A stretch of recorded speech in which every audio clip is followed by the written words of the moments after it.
Madame, monsieur, devant l'incapacité de toute l'équipe de XP à rendre des émissions en temps et en heure, et compte tenu du caractère un peu trop grivois de l'animateur principal et de son role-playing gang,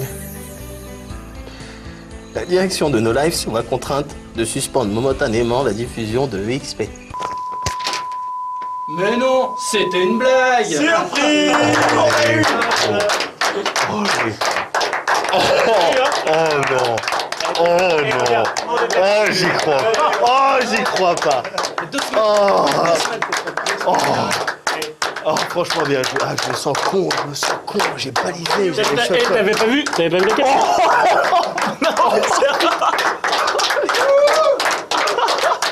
Putain!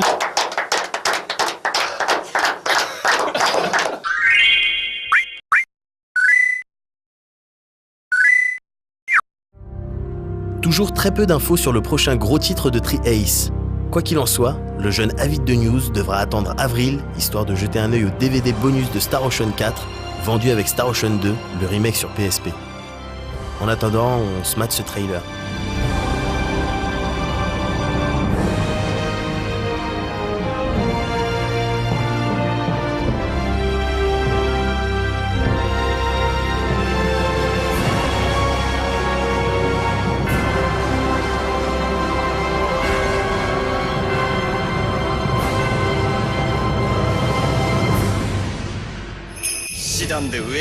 Annoncé brièvement lors de la Jump Festa 2008, Tales of Vesperia fut présenté via cette bande-annonce, nous permettant ainsi d'admirer un cel-shading toujours plus proche du dessin animé japonais.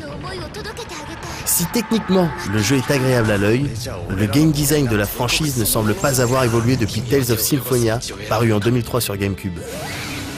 Concernant la narration, on devrait se retrouver devant un RPG typiquement japonais, à la linéarité importante. Cependant, à l'heure où je vous parle, le titre semble toujours hésitant quant à sa future plateforme.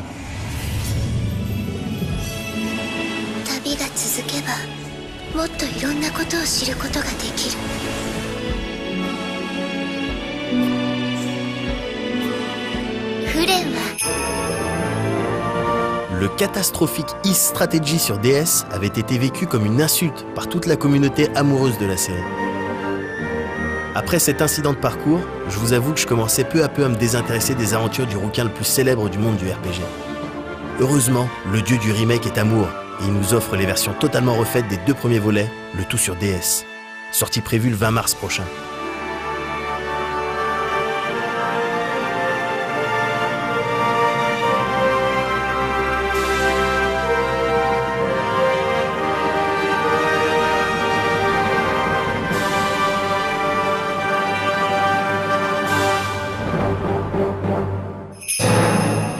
Développé par les équipes à qui l'on doit la fameuse série des Sakura Taisen et produit par Nagoshi Toshihiro, le producteur de Yakuza, cette aventure textuelle est présentée par Sega comme l'un des projets les plus ambitieux jamais créés.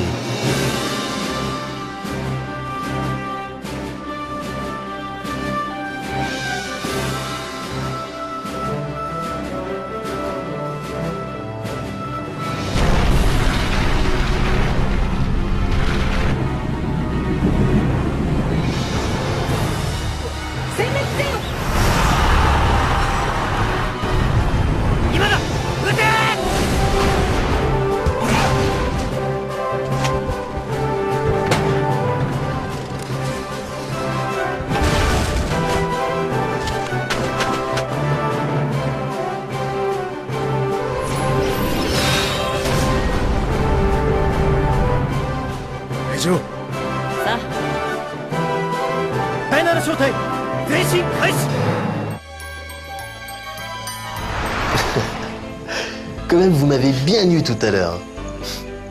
C'est marrant, cette ambiance de piège. Ça me rappelle le 31 décembre dernier. Avec Obliv, on s'était déguisé en personnage de FF10-2 pour aller passer un casting très spécial à Budapest. Non, tout de suite, j'arrête et on va plutôt regarder une de mes super parties parce que voilà quoi. Ok.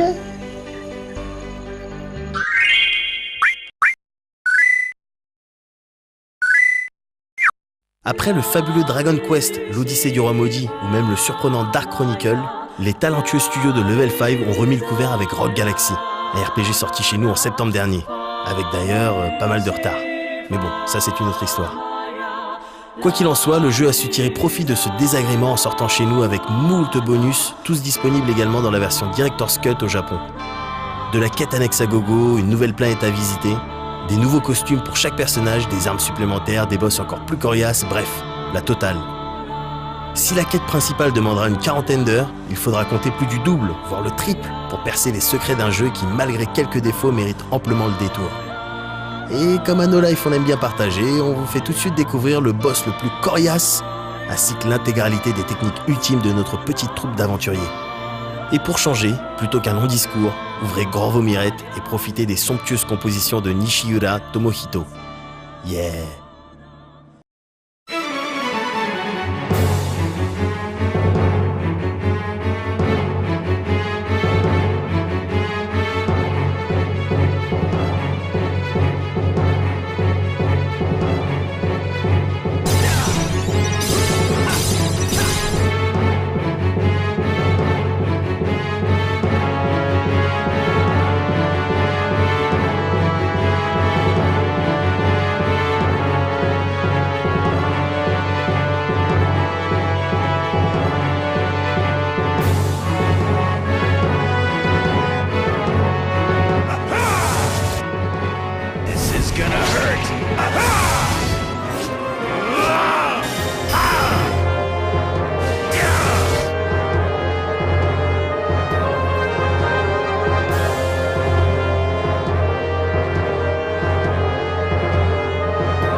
Eh Médoc, tu m'entends? Oui, qu'est-ce que... Eh, pourquoi les héros dans les RPG, ils ont souvent pas de famille, ils sont orphelins? Pourquoi? Je sais pas.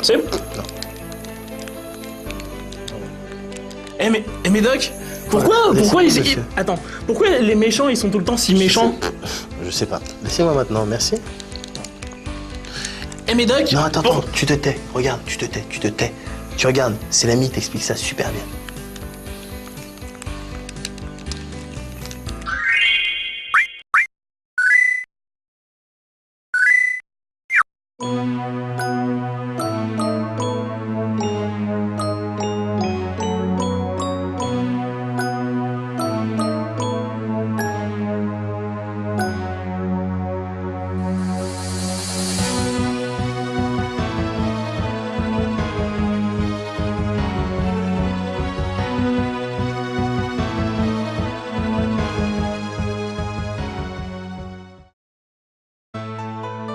Si j'ai bien compris, ta rubrique consiste à tenter d'expliquer les symboles dans les RPG, c'est bien ça? Tout à fait. Et pour notre première, on va s'attaquer à la base en travaillant sur le couple héros-méchant. Yeah! Le héros méchant? Avec héros comme érotique? Non. Avec le héros comme héroïque. Le héros contre le méchant, quoi. C'est le plus vieux couple du monde, et il se retrouve aussi dans les RPG. On a Cloud et Sephiroth, Link et Ganon. Belmont et Dracula, Lars et Baal, Pif et Hercule, ok, je vois le topo. Mais ce n'est pas un symbole, ça. En fait, non. Mais le rapport du héros et du méchant représente la majeure partie des symboles que l'on retrouve dans nos jeux. À ton avis, pourquoi le héros et le méchant se battent tout le temps? Parce que le méchant veut détruire la planète et que le héros veut la sauver. C'est presque naturel. C'est comme manger quand t'as faim. D'ailleurs, je défoncerai bien Greg, là, maintenant, tout de suite. Ok. Mais tu n'as jamais remarqué que la quasi-totalité des histoires qui impliquent ces personnages antagonistes ne laissent que peu de place au compromis? En fait, quand le héros et son ennemi se battent, ça se finit généralement en victoire totale. Soit tu finis le jeu et le méchant est mort, soit c'est le game over. Bah non. Quelquefois, le héros bute le méchant, mais il en reste un bout quelque part, et on doit se le retaper dans une suite. Et c'est justement parce que la victoire n'était pas totale que ça recommence. C'est comme avec ton grec. Si tu ne le finis pas entièrement, il a gagné. Si je ne le finis pas entièrement, je ne mérite pas de m'appeler Médoc. Donc, si le héros empêche le méchant de conquérir le monde, c'est pour une question de fierté? Pas exactement de fierté, plus d'identité. Tu vois, si le héros gagne, le monde se retrouve à l'image du héros. Si le méchant gagne, le monde se retrouve à l'image du méchant. Le héros se bat contre le méchant pour garder le monde à son image. Du coup, le monde représente l'état du héros. Ouais, mais le méchant alors? Eh bien, le méchant représente lui aussi un aspect du héros, puisqu'il peut le modifier à travers son action sur le monde, tu comprends? En fait, le méchant est une part du héros.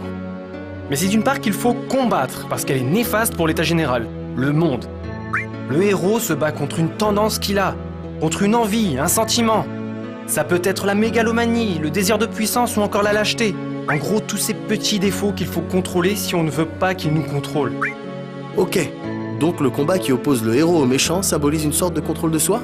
Oui. Et du coup, toutes les épreuves qu'on rencontre dans nos jeux sont liées à cette idée. Tant que le défaut n'est pas réglé, le méchant existe encore. Ok. Et t'aurais un exemple concret à nous filer là, tout de suite? Je pourrais te donner l'exemple de Chrono Cross. Tu te souviens? Quand Chrono se retrouve dans la peau de lynx et vice-versa. Là, c'est un exemple où le héros se retrouve être le méchant. On a aussi le cas de Persona, si tu préfères. Persona signifie masque en latin. Et en psychanalyse, ce terme désigne le masque social. Et dans le jeu, les personnages sont les monstres que tu invoques. Là encore, on voit le rapport entre monstre et héros.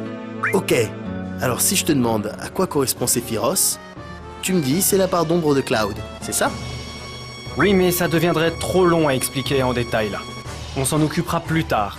Ce qu'on vient de dire se base sur des exemples ponctuels, c'est-à-dire qu'ils apparaissent à un moment donné.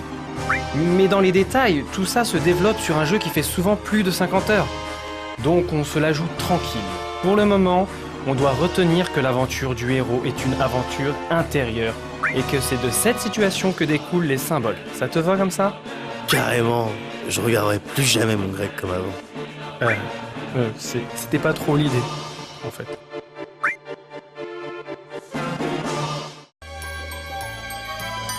Bon alors, à l'heure actuelle, je sais pas trop ce qui arrive là tout de suite. Mais ce qui est sûr, c'est que à EXP, on critique. Oh mon dieu!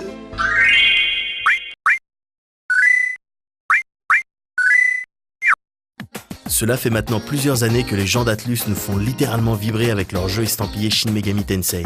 À travers des titres comme Lucifer's Call, Devil Summoner ou encore Digital Devil Saga, cette série a su imposer un style mais aussi et surtout une ambiance singulière.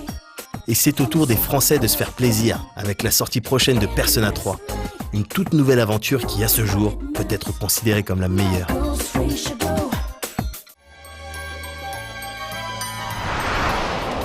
Nous sommes en avril 2009, en pleine période de rentrée scolaire.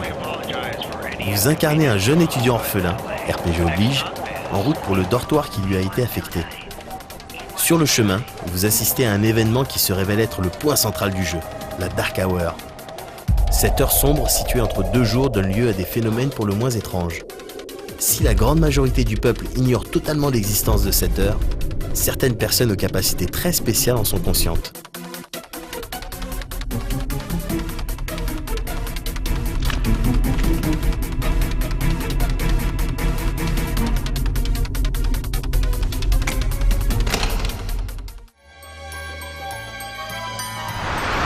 Dans Persona 3, vous partagez votre temps entre votre vie estudiantine et votre passion pour la chasse aux ombres. Le jeu se déroule sur plusieurs mois et l'ensemble de vos activités peut être consulté à tout moment sur votre calendrier scolaire. Concrètement, vos jours sont découpés en plusieurs petites étapes durant lesquelles vous serez amené à agir de différentes manières. Pour une meilleure compréhension du buzz, voyons ensemble à quoi ressemble la journée type de notre jeune lycéen. Le matin. Putain, c'est trop chiant les cours quoi. Le midi. Ouais, ok, on se voit après les cours, quoi. L'après-midi. Putain, trop pas de chance, quoi. Pourquoi on m'interroge? C'est toujours moi. Après les cours. Putain, je suis trop stressé, quoi. Je vais faire un tour au karaoké, ouais. Vous pouvez également vous adonner à des activités extrascolaires comme l'athlétisme, la chasse à la petite lycéenne, ou bien même passer vos week-ends à crooner devant un MMORPG. Bien entendu, tout cela a un but, et pas des moindres. On y revient un peu plus tard. Tous les soirs, à minuit pile, intervient ce que l'on appelle la Dark Hour. Durant cette heure, le monde semble s'arrêter et seuls ceux qui sont aware en sont conscients. Autre symptôme caractéristique, à la place même de votre lycée se tient une immense tour baptisée Tartarus. Si vous ne connaissez ni son origine, ni la raison de sa présence, vous savez toutefois que cette structure est infestée de monstres appelés ombres. Si vous les frappez ou si elles vous touchent, le combat est enclenché. Dans le premier cas, vous aurez bien évidemment un tour d'avance. Lorsque c'est à l'un de vos personnages d'agir, les classiques attaques, défense et items seront à votre disposition. L'ordre de passage de chacun des combattants est visible à tout moment, mais ce dernier peut être chamboulé par un système maintenant classique de la série des Megaten, les faiblesses. En effet, chaque ennemi possède une faiblesse à un élément ou un type d'attaque précis. À vous de l'analyser et d'en tirer parti afin de gagner une action supplémentaire. Mais attention, ce qui est valable pour l'ennemi est aussi pour vous. Et les ombres n'hésiteront pas à exploiter vos faiblesses. Lorsque tous les ennemis sont dans l'incapacité d'agir à cause d'un violent coup critique ou d'une fourberie de votre part, vous pouvez ordonner une all-out attaque. Une action que l'on peut qualifier de lynchage pur et simple. Vous pouvez bien évidemment configurer l'IA de vos alliés à travers un menu simple qui donne les grandes lignes comme se concentrer sur le soin ou encore faites comme vous le sentez. Pour les combats un peu plus tendus, vous devrez faire appel à vos personnés. Ces derniers s'invoquent en se tirant une balle dans le crâne. mais pas avec un vrai flingue. Et font office de magie dans le jeu. Si vos alliés ont le même persona pendant tout le jeu, ou presque, votre personnage lui peut en posséder plusieurs. C'est peut-être ce qui vous rend unique. Quoi qu'il en soit, ces derniers ont des caractéristiques et un niveau propre. À vous de les faire leveler afin d'en tirer le meilleur. À la fin de certains combats, vous aurez le droit au Shuffle Time, un mini-jeu de Bonto vous permettant d'obtenir plus de sous, d'XP ou d'items. Le Shuffle Time sera également l'occasion d'acquérir un nouveau persona.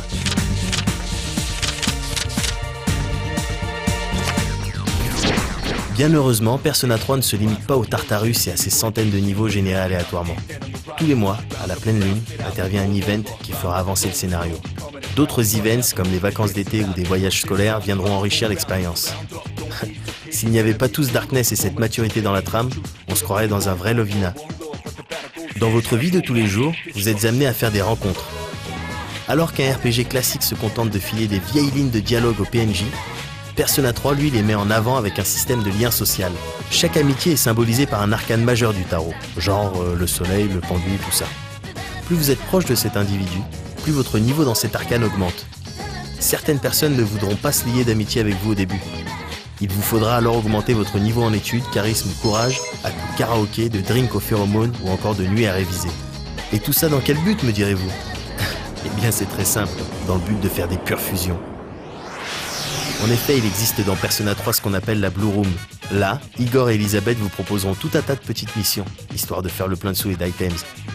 Vous aurez aussi et surtout accès au système de fusion, qui représente une des parties les plus intéressantes du jeu. Et c'est là que vos liens sociaux rentrent en compte.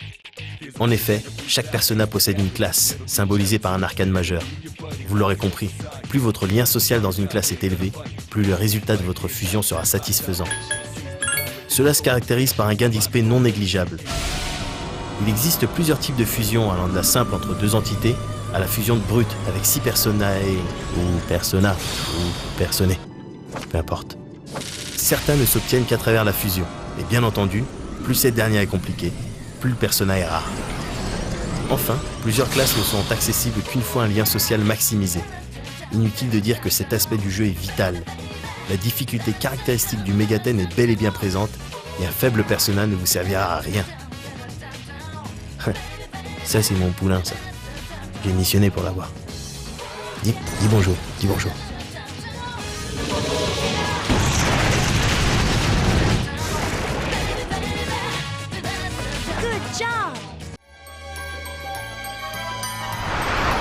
Pour faire court, Persona 3 est ce qu'on appelle une bombe.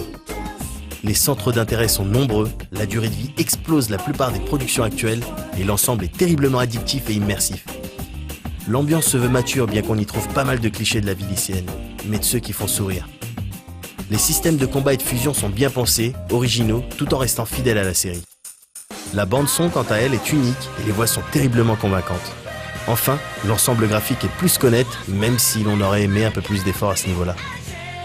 Certains vous diront peut-être que le Tartarus c'est chiant et répétitif et que finalement ce titre n'est pas si exceptionnel. Mais ne les écoutez pas, ce sont les mêmes qui ont surkiffé Blue Dragon, Suikoden 4 et Magna Carta. Bref, les amoureux de la série sauront quoi faire dès sa sortie en France. Les autres seraient bien inspirés de se mettre au Megaten le plus vite possible.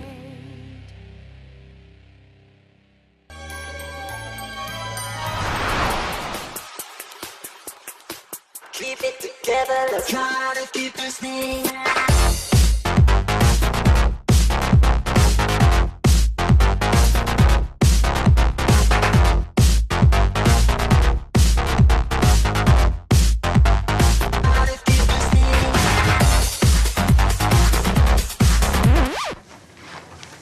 Pourquoi tu fais ça? Plus d'estime là, plus du tout d'estime pour toi. Faut que t'arrêtes. Arrête.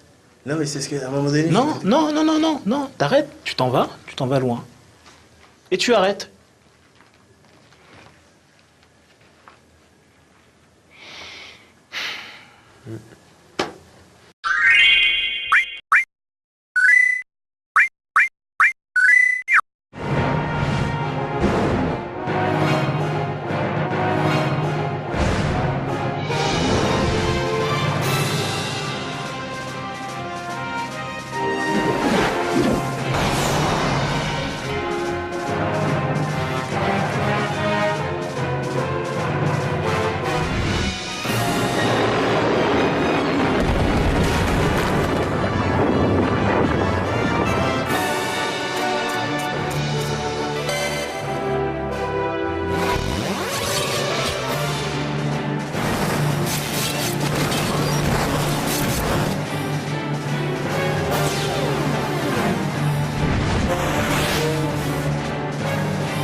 Waouh! C'était nice, long et bon.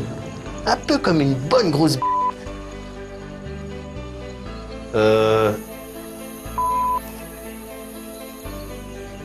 Qu'est-ce que c'est que cette...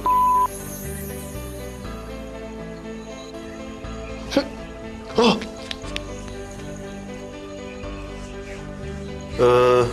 Oblive, viens voir s'il te plaît.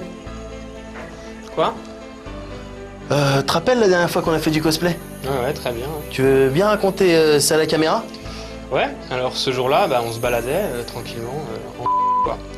Et on a fini par croiser un convoi de qui nous ont planté leur dans le... Ok, y a un souci. Mickey, viens voir s'il te plaît. Ouais. Te rappelles le week-end dernier, là, on a fait un action vérité avec des copines. Tu veux bien raconter aux gens, s'il te plaît? Alors, tout d'abord, elles nous ont dit la vérité sur ce qu'elles aimaient au niveau du tout ça. Et ensuite, on est passé à l'action. Donc, on leur a mis nos dans leur ok? Pour que ça glisse bien, tout ça. Une fois que ça glissait bien, on leur a mis tout ça dans leur ok? En leur tirant leur comme ça, en les travaillant. Et puis de temps en temps... Ok. Je viens de comprendre. En fait, on est tout public. On peut être diffusé à n'importe quelle heure. C'est pour ça, tous ces artifices, là. D'accord. Ah, putain. Bah, tu sais quoi? À ce qui paraît, le docteur Lacave, il fait... Non! Si. Et moi qui croyais que Flicky, c'était qu'un passe-temps. Mais pareil. Vous voyez qui c'est, la meuf qui présente Auto, là? Vous savez ouais. Eh ben, j'ai entendu dire qu'il y a environ un mois, elle aurait fait un... Non. Avec qui? Avec plein de gens de No Life. Non. Sérieux? Si. Et où ça? Là, exactement où on se trouve. Non. Ah non. Ah ouais.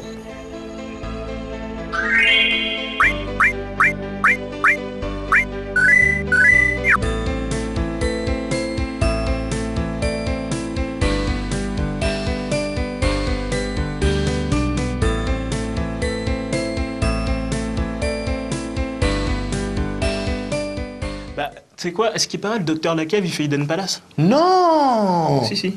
Et moi qui croyais que Flicky, c'était qu'un passe-temps. Mais pareil. Vous voyez qui c'est, la meuf qui présente Auto, là? Vous savez ouais. Eh ben, j'ai entendu dire qu'il y a environ un mois, elle aurait fait un auto spécial Noël. Non. Avec qui? Avec plein de gens de No Life.